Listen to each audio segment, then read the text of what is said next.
本期视频你将看到我在洛杉矶开枪，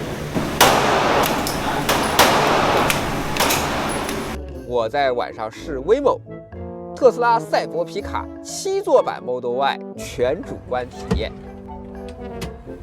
好，就是这样子，这就是距离了。好，各位晚上好，我是抖买买。前几天呢发布了 FSD V14在美国的视频内容大家看了之后评价也不错，而且呢确实也给了我很大的震撼，以至于最近呢我都不是很想拍支架视频。还有朋友说呢，你去美国去了这几天也总该发一条游记吧。其实呢，我最早是没有准备这趟出行拍任何素材的，而且考虑到美国容易砸车的现实性问题，我甚至都没有带单反相机。我本次出门最强的拍摄设备其实是 iPhone， 但是呢，我确实也记录了一些素材，比如为 FSD 拍了很多东西。流水账呢，只能是一个简单的美国游记，提供一点不一样的视角吧，所以呢，就剪了一下这期视频。这一次呢，去美国本身计划也非常意外啊。汤老师有一天在晚上发微博说，香港飞美国的机票很便宜，我又在下面回了一个，那就走啊。那有一班 UA 美联航香港出发到洛杉矶经济舱的往返只要5000块钱，那确实是疫情之后非常便宜的价格了。虽然呢，洲际航线坐经济舱确实会有点累，但是我觉得谁年轻的时候没坐过经济舱呢？应该也是可以的，我就答应了。第二天呢，就买好了机票。那感谢潘总和贝总放我们2个人出门。我是前一天呢从上海飞香港的，吉祥航空有一班飞机用上什么各种积分之后，我最终只花了200块钱就飞到香港了。那架吉祥航空就是我要坐的飞机。我飞去香港的机票价格只要人民币200块含税。对，这样的价格我实在是没有办法拒绝。本来呢，我是想住机场富豪酒店的，一晚800块钱吧。但是想着也好几年没来香港了，住好点呗。于是呢，我就订了丽思卡尔顿。香港机场呢，进城最快的方法一定是机场快线。反正现在手机八达通很方便啊，你直接 Apple Pay 开通一个，也不用管买票的问题。上机场快线是不需要刷卡的，出站直接刷卡，100多港币，反正直接扣掉。虽然感觉上好像贵了一点，但是效率是真的高啊。机场快线半个小时不到吧，就可以直达元芳。那走上来呢就是酒店。丽思卡尔顿最便宜的大床房满了，只有双床房，反正也没啥，我就过个夜。香港的这家丽思卡尔顿，反正我第一次住，我觉得相当不错。我看它的夜景，就是我小时候看港剧中香港该有的样子。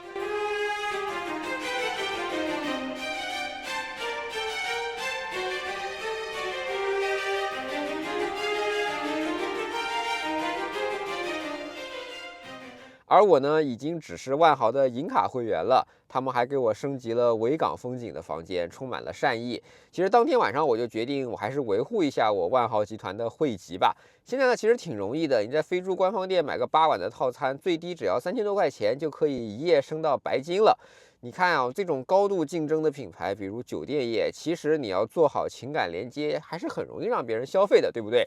如果呢你到的比较早，香港机场呢是有一个关飞机的长廊的，是一个镂空的建筑，下面全是玻璃。运气好的话呢，你是能看到大飞机从下面穿过去，你就会感慨人类真厉害啊，这么个大玩意儿竟然可以飞起来。至于飞行的体验，反正美联航的经济舱说实话还可以啊，你看座椅间距之类的也都很正常，甚至呢还提供了颈枕。我觉得相对于价格的话，你就不必过于苛责了。至于吃的东西，那确实是没啥吃的，我甚至都没怎么拍。而且我发现我岁数大了之后，倒时差的能力下降了。也许是美联航的 WiFi 过于好用了，$10几乎覆盖了全程，刷了微博什么的没啥问题，甚至看看视频也不是不行。我全程就没怎么睡，从天亮飞到天亮，对，甚至还看了一场日出。下飞机之后就觉得人不行了，有一点困，还有一点腰疼。我问昌老师睡得如何，昌老师说他也没怎么睡。我说咱们这岁数大了，还是不要跟自己较劲了吧。那我们回程就还是买个商务舱吧，这当然是后话了。落地洛杉矶的机场出关就花了1个多小时，其实窗口是很多的，但是早上8点多落地的飞机，大概只有4个 CBP 的官员上岗。效率确实很差，但是你也不必准备啥，无非就是那些老问题，你来干什么呀？来几天呢？带了多少钱呢？有没有带什么食物啊？反正如实回答就行了，展现出你也不会黑下来的状态就没问题。我们呢前2天租的是一台 Cybertruck，租给我们车的老哥人也不错。我们坐大巴到停车场之后，老哥呢是把车给我们送来的。本来呢还是很困的，但是看到车的版本是 V14.1.7，这是当时的一个最新版本，我们一下子就不困了。你知道 Cybertruck 我们谁都没开过，再加上 FSD V14，就等于稀有乘稀有，算是稀有的平方吧，就感觉很高兴，一下就不困了。有朋友说我前面视频对于 Cybertruck 的要求过于高了，我知道呢，有朋友对这个车心怀了美好愿景，我不小心击碎了他们心中的愿景。但是你的车开得足够多，你再开一开这个车，考虑到价格，就真的不会是令你满意的东西。这2天正好美国也召回了，2023年11月13号到2025年2月27号生产的皮卡都召回。一共呢召回了4.7万台，差不多整体销量也就这个数。当年呢 Cybertruck 可是号称有200万订单的，交付了5万台就卖不动了。那来说说这台车啊，前备箱呢是有的，但是24寸的箱子是放不下的，放个书包是可以的。车呢是不锈钢，边角确实是锋利的，而且看起来车主确实是割过，因为你看它贴膜了，但是边角的膜已经秃掉了。当然有可能是贴膜的水平比较粗糙啊。总之呢，这台车3万英里，你看车内仪表台的皮已经是高低起伏、错落有致了。至于车内的各种开门按键，它的松垮程度，我就说吧，这个车如果在国内卖超过30万元，都是达到消费者批判它的程度。不过也说不好，如果它是特斯拉，在国内可能大家也就不批判它了。至于空间的利用率，前排是宽大的啊，而且是有扶手的，但是副主箱中没有像 F150或者一些日系车那样提供一个冰箱。你看这个线槽，这玩意儿看着很大，是吧？深度还凑合吧，糙嘛就糙了，然后没有走线槽，你就只能那么硬盖。你说这是皮卡干活用的，干活就更加需要冰箱了呀，对不对？后排空间相对于整个车来说是狭窄的，并且后排座椅的角度是不可以调整的，所以呢，乘坐起来也是不够舒适的。那么后备箱总该大了嘛？因为这个后备箱的后斗是有一个卷帘的存在，所以导致你放货的东西不能特别高，不然你的卷帘就关不上。那卷帘关上的时候呢，还是有一定程度会渗水的。我们一开始不知道，苍老师呢为了防止被砸车，箱子都放到后面。那几天呢，洛杉矶下雨啊，苍老师的箱子湿了，还好只是小渗水，不严重。我们也不知道是这个车的个体性问题，还是说这个皮卡的后斗就不是说它是一个防水级别的东西。那至于开门按钮什么的不符合人体工程学，这么大车没有流媒体后视镜啊，应该说没有物理的流媒体后视镜，后轮转向和线控转向的匹配手力建立的很突兀，那这些呢都算是这个大车的缺点了吧？那优点是啥啊？这个车真的是太帅了，真的太帅了！我觉得这像是玩具车一样，褒义的，能把玩具车的造型给造出来，只有马斯克这样疯狂的人可以。在家中呢，我们也看到好多 Cybertruck 各种各样贴了膜，有的真的贴得很好看的，就更加像一台玩具车了。我觉得把皮卡贴得像玩具一样，就达到了这个车设计的精髓，非常好。至于说充电速度，本次我用的充电桩呢是315千瓦的 V4 的桩，在电量很低，然后周围没有人跟我分功率的时候，是可以跑到315千瓦的。不过呢，整体的充电时间还是需要将近50分钟左右。这个桩是300的，对吧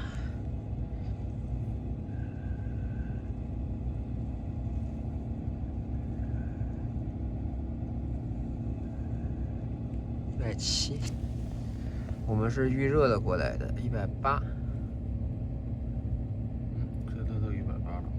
最起码得超过250吧，不然我觉得这跟 V3也没区别的。应该没问题吧？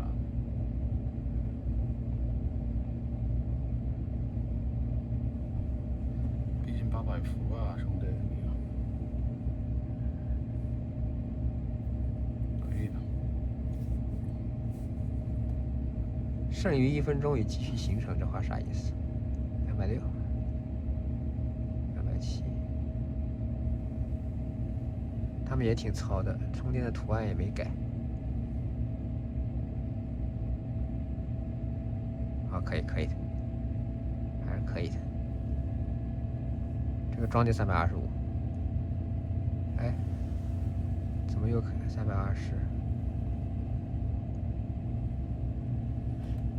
来吧。整个加州大概是1万根超充桩，所以呢排队分流是常态。我这次呢很快就被边上的车给分流了，车机也提示车辆受限于充电桩的功率，只能这个功率了。后面几天呢，我在一些更繁忙的站点充特斯拉 Model Y， 甚至呢被分流了，一度只有60千瓦的功率。这个呢就是充电的常态。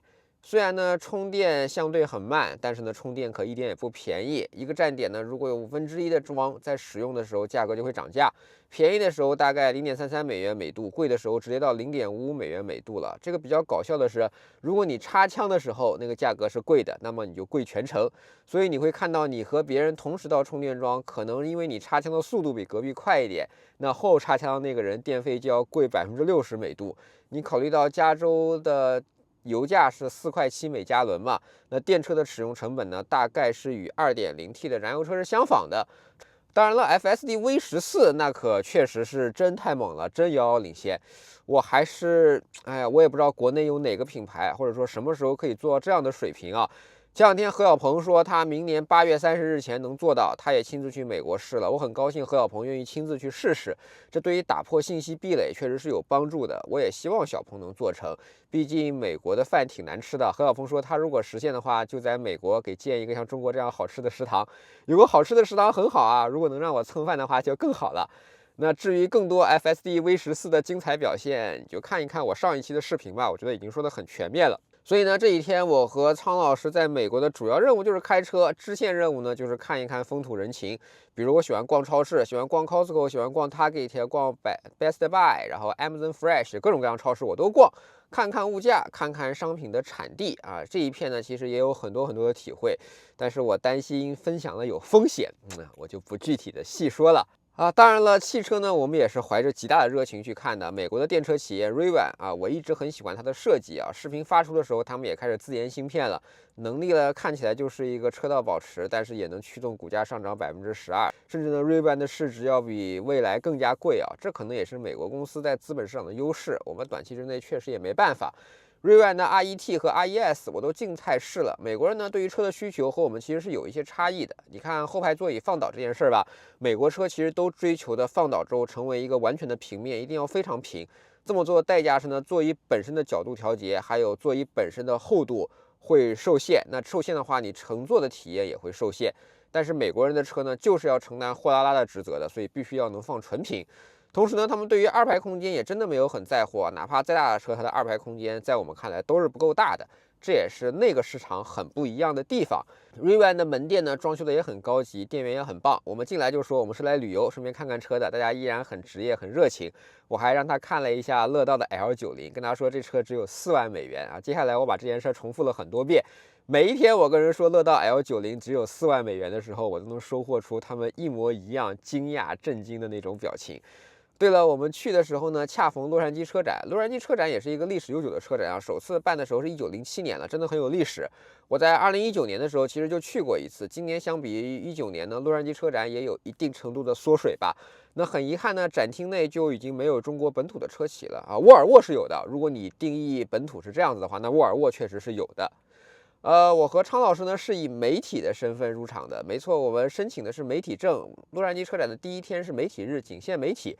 我们在中国的账号确实帮了很大的忙，毕竟美国人民看到我们这么大的粉丝量都惊呆了。洛杉矶的车展呢是有单独的媒体休息空间的，有单独的发稿空间，人也不多，而且呢似乎拿着相机一直在车前拍视频的媒体就更加少了，让我呢有了一点视觉文化冲击啊。我们看了很多车，也看了很多电动车啊，他们确实都是具备前备箱的趋势。不管呢是凯迪拉克还是 Rivian 还是沃尔沃，他们都具备了自己的前备箱了，当然呢或大或小吧。我们还试了 Lucy 的 Air， 这车的工程化能力很强。很多年前呢，我就非常喜欢他们小小的电机，大大的马力啊，真的很厉害。这几年呢，我也逐渐的看懂了，那有舍有得嘛。你把电机做那么小，马力做那么大，必然是有一些取舍的。试驾之后呢，我相信你会有更加明确的判断。反正我开完之后，我觉得驾驶感受方面啊，2021年的 ET7都可以打得过。如果呢你在美国买电车，我还是会推荐你购买特斯拉的，因为充电的体验相对可靠，产品很成熟。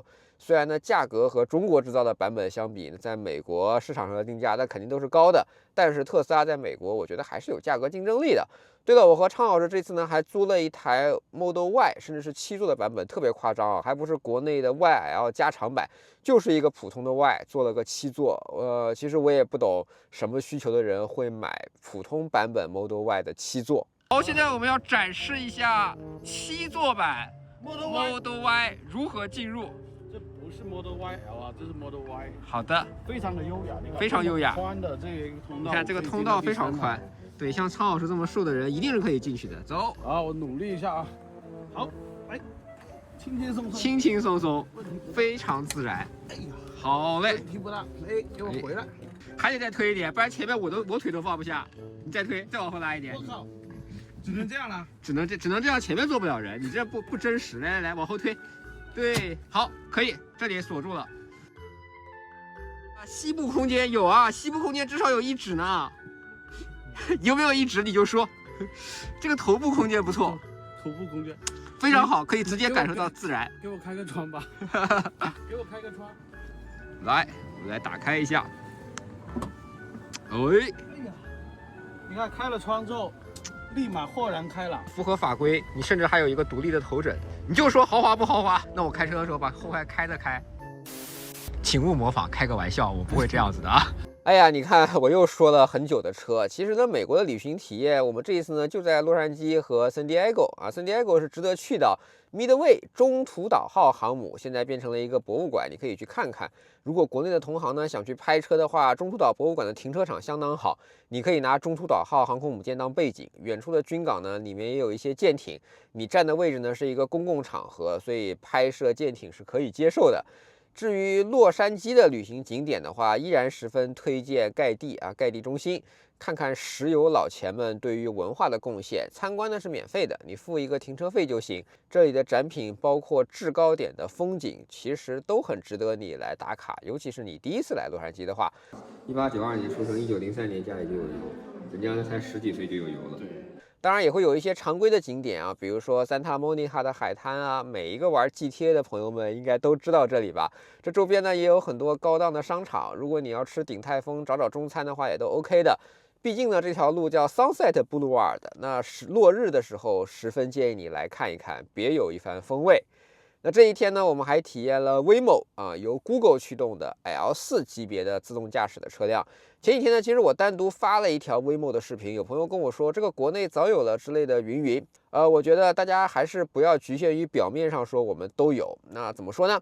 Google 它是有钱的，它是有一个巨大的车队，据说呢是有超过1000台车的，而且它是商业化的在运营，它确实把驾驶员给干掉了。至于说 Google 是怎么实现的，什么全车到处都是激光雷达是否太贵，要提前扫图，这条路线是否可以持续，是不是已经切到端到端什么的技术路线，这是另外一个问题。我看到的是 Google 在运营的过程中，它是流畅的，它是稳定的。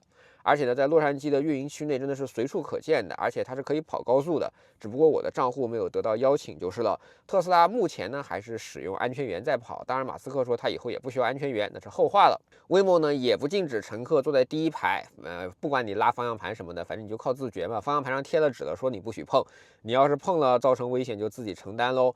这种界限分明反而令人喜欢啊。那实际做下来呢，价格是根据热力图定价的，繁忙的时间段就贵，开得远就贵。如果你能让车往回送，就是走一个往返的行程，那单价就便宜不少。不过大体上我觉得应该跟 Uber 的 Comfort 价格差不多啊。Uber 呢，你还要满足司机的情绪价值，你要跟司机聊天，就如果你不想练英语的话，你真的不想跟司机聊天，对不对？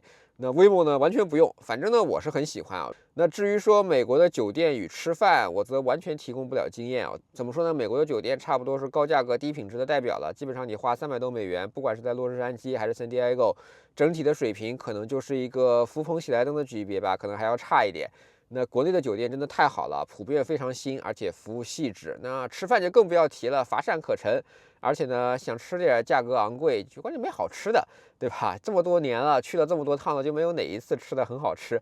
那基本上小费现在已经是18%起步了。作为游客呢，我无所谓，反正就那么几顿饭。但是我理解那些在网上吐槽的人们，只要他们的工作不是服务员，估计都会说小费真的很贵了。前几年18%的小费都算是贵的，现在基本上小费18%，我看到算是起步了，甚至有的店直接就是30%的小费给你标出来了。那至于有啥玩乐的，反正来都来了吧，美国特产总该试试。我并不很了解枪械啊，但是这些东西作为娱乐的角度来看，都是很容易上手的。需要提醒的是，这类枪店一般一个人都不让打的，他们会担心一些额外的风险，你懂的。我和昌老师呢2个人则完全没有问题，枪店的收费呢也都是明码标价，基本上就是租枪。买子弹，然后租一条射击道。如果不会用的话，现场基本上有工作人员也会教。掌握一些基本的安全规则，比如枪口永远不许对着别人，移动手枪的时候手枪要在盒子里头，移动长枪的时候要确保枪口朝天。掌握这些规则之后 ，You are all set， 可以开始玩了。你可以亲手压弹，感受一下手枪装满子弹，尤其是最后那1-2颗子弹所需要的力量。反正呢，我对枪没啥了解，我就知道格洛克17很经典。我也通过打 CS 认识了 M4，反正就这2把枪吧。我跟昌老师呢玩的还挺开心的。返程呢，因为前程经济舱觉得不是很舒服嘛，就不想再跟自己较劲了，所以回程呢就选择了商务舱。查看了价格 ，ANA 呢在东京转机的航班非常便宜啊，出发前1天呢就提示晚点了8个小时。对，始发他从日本飞来的时候就晚点了。所以呢，把我们晚上出发的航班给改成白天出发了。不过呢 ，ANA 提供了1晚酒店，3家可选，我们选了机场威斯汀，毫不意外，依然很破。ANA 呢是日本航司，那吃的确实是比 UA 好多了，正常标准的3餐，对吧？中间如果你想吃的话，随时可以叫拉面。